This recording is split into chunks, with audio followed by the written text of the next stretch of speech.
আরে ভাই কথা তো শুনেন, আপনি মোবাইল নিয়ে ব্যস্ত কেন? কেন মোবাইল নিয়ে ব্যস্ত ভাই?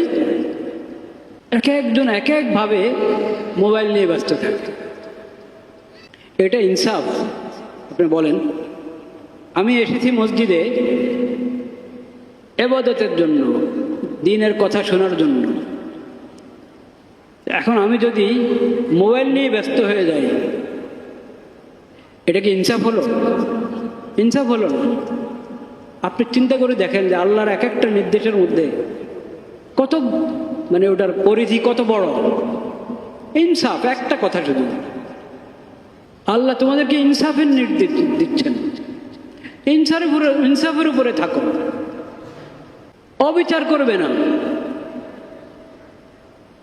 কোন জিনিস অবিচারের বাইরে? কোন বর্জনীয় বিষয়টা এমন আছে যেটা অবিচারের বাইরে? চিন্তা করেন। আমি যে কোনো গুনাহ করব, অহেতুক অনার্থক কাজ করব, এটা আমার প্রতি অবিচার হবে না? আমার প্রতি অবিচার হবে। আমি সবাইকে জানান দিলাম যে আমি এরকম মানুষই, আসি এক কাজে করি আরেকটা,